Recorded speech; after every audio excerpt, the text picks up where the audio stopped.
I've always been really passionate about the challenge of thinking forward on what our things are made out of that we use every day.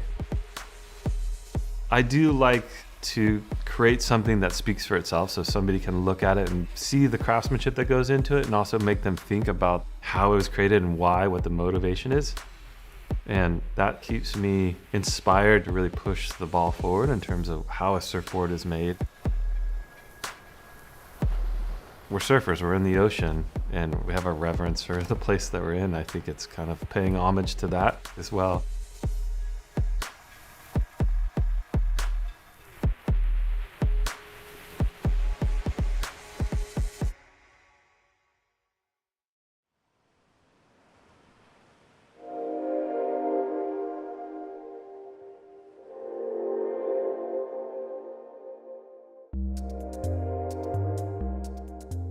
Surfboard sales, particularly in the last few years, have absolutely gone through the roof. And that's both a good thing and a bad thing. It means that there's probably 3 times as many surfers in the water now, which means 3 times as many surfboards that are made from unsustainable materials like fossil fuels, oils, resins, things that are actually used to make most surfboards. And so people have been exploring original material for building surfboards like wood in really innovative and unique ways. Danny Hess here in San Francisco is probably the leading light on that. My goal is to make them accessible for people.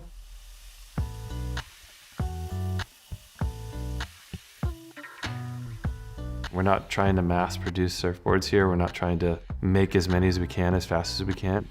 I'm just focused on creating boards that the craftsmanship and quality is foremost.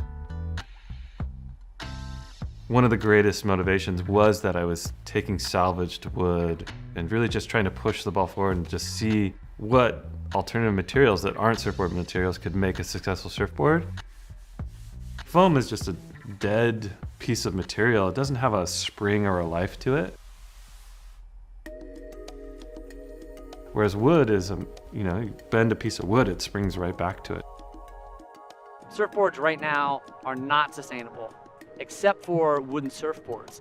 And we need to move millions and millions of people towards products like those that are built to last, built from dramatically sustainable materials that actually sequester carbon, out of the air and lock it away in the surfboard under your feet.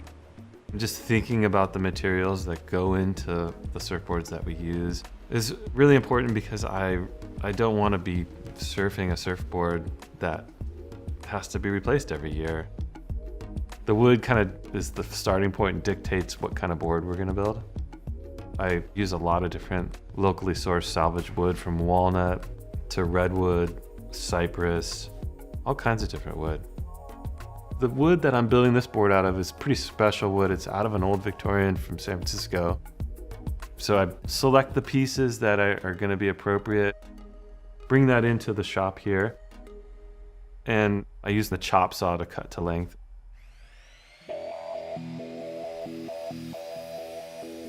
The panels start out pretty raw, the edges are rough.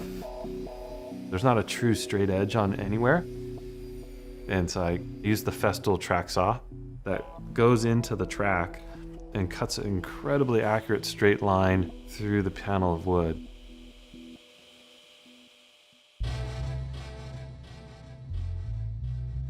And then I'm taking those 2 separate pieces and gluing them together to create the panel that will become the surfboard. Once I create the panels, I template the outline of the board into the top of those panels. So you end up with essentially the outline of the surfboard in a flat panel of redwood. After that, I take that to the bandsaw and rough cut the outline of the surfboard. What I'm doing is creating a top panel, a bottom panel that are the shape of the surfboard. I also rough cut the frame parts that create the interior and rail parts of the surfboard. And those are the banana-shaped pieces that you see me cutting out. Essentially what they're doing is creating a hollow cavity inside the surfboard. which removes a ton of weight, but also makes them really strong. So I create those frame parts, and I take them onto the table router and true them up so that each part is identical to each other. And then I take it into the shaping room and use a Japanese hand plane as well as a belt sander. It creates a nice true part that has nice clean edges on it. And I do that on all the parts because you want to have clean pieces that you can accurately cut and assemble. I've made thousands of surfboards, so I can I really feel like I've developed a real trust in my eye. It took me many, many surfboards to get to that point where I feel very confident and comfortable with that. Surfboards are essentially a blend of art and science, and you really have to do the science part, the measuring, the math, and everything at the beginning, and then when you are really into the curves and the complex radiuses of the board, you really have to trust the art of it. About 2,000 boards into it, I started feeling like I just know what this needs to look like. But it took a lot of measuring and concentrating to get to that point.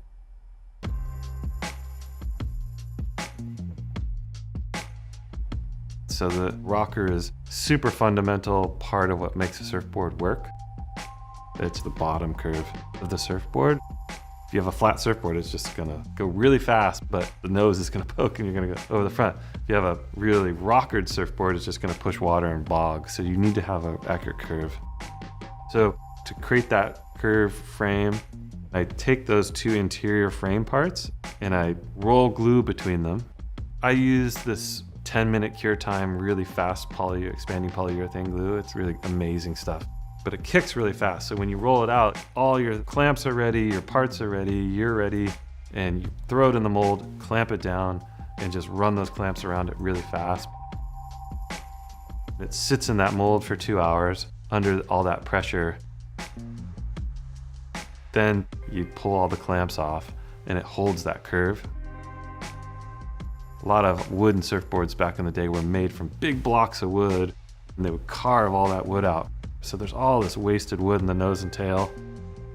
Whereas with this, I'm maximizing the use of the wood that I'm using and bending it into the curve, which I think creates a much stronger surfboard, the frame, and also just is way more efficient. You're not wasting any of the wood. An all wooden surfboard is gonna beat a surfboard that's made from petroleum materials any day, all day. It's gonna outlast it, it's gonna outperform it. So I wanna make sure to give Danny the props that he deserves.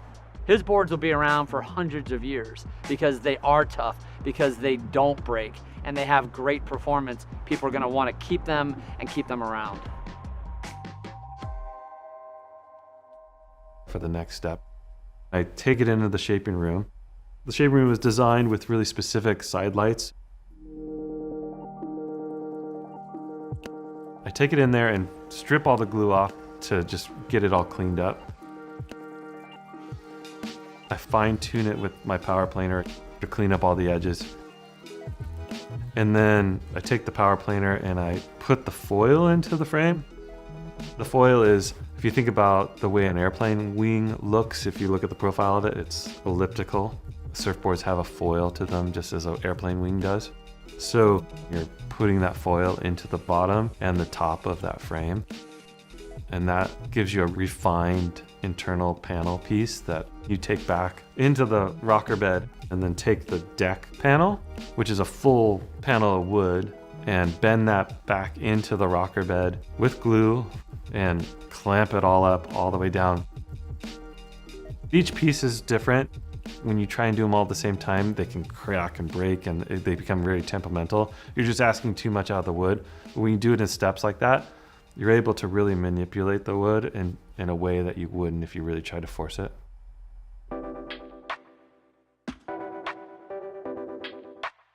At this point, I've glued together the deck, the interior frame, and the bottom of the board.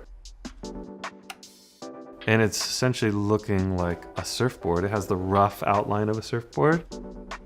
And that's when you start laying your master template on there. And that creates your guide points for really drawing the curve Every shaper has their master templates and the templates that they've created over just many years of evolving their designs. And this one is a template I call the Bella. It's named after a friend's daughter.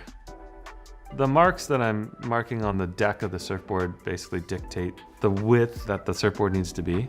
And then you're marking the nose and tail dimensions. Those dimensions are all super important to create a really nice blending curve that is pleasing to your eye.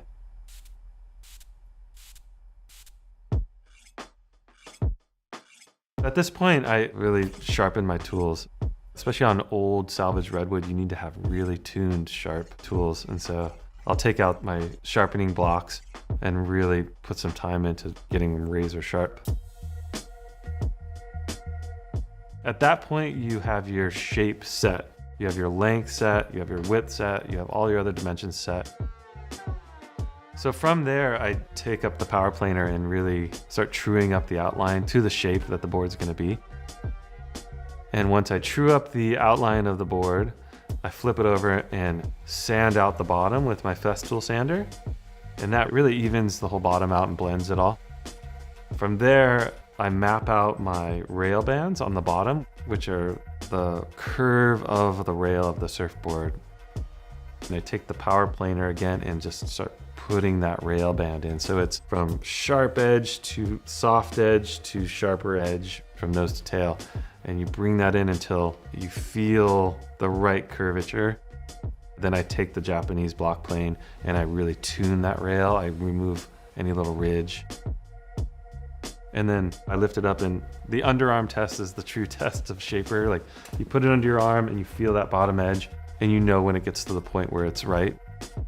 Then I take my sanding stick and I just shape in and blend in all those little rough edges that are left from the power tools and the block plane. And then I flip it over onto the deck and start taking the material out of the deck. That process is removing a lot of material, and once I get that to the point that I want it, I take the Festool sander and really blend in all those rough shaving marks. Then I'm using the power planer to blend the top rail into the bottom rail. I'm putting that curve into the board at that point. And essentially, this is the point where it's gone from becoming a block of wood to a surfboard. And then I sand it, fine-tuning those curves.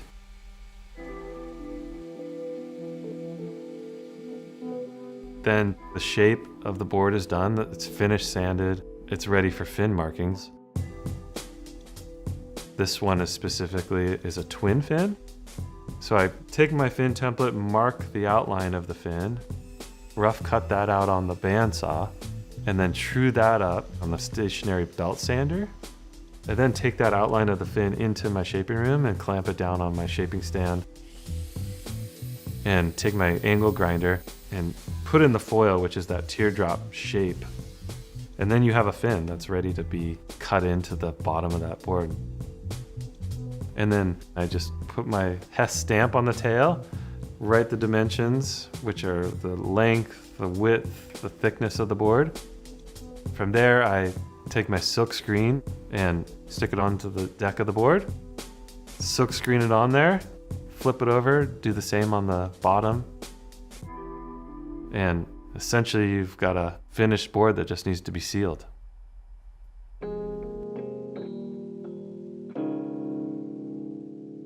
I have this specific natural oil called monocoat that I use to seal the board, and it's a really amazing oil that just penetrates deep into the redwood and really creates a shell or a skin that repels water. I oil the fins at that point, put my special glue on the very base of the fin, the bottom, and wedge it into the slot. Make sure the fin's in the exact right position, and then essentially there you go, you have a finished surfboard.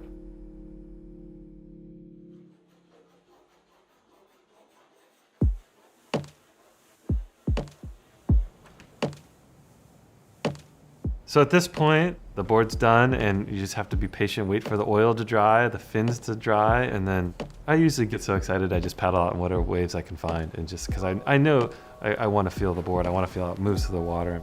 And that's the best part. As soon as you kind of baptize the surfboard, you feel how it pushes under waves. And you know, as soon as you paddle for a wave, it engages, it catches the wave smoothly, quickly. And that first bottom turn tells you so much in terms of how that board's gonna work. Because each board has its own personality. That's such an exciting part because there's so much anticipation. I have this idea, I wanna make this surfboard work this way for this specific wave, and then that moment of truth, yes, it works. That's the best feeling. Surfboard builders like Danny Hess are not just a symbol of sustainability for our sport, they're the absolute pinnacle, right?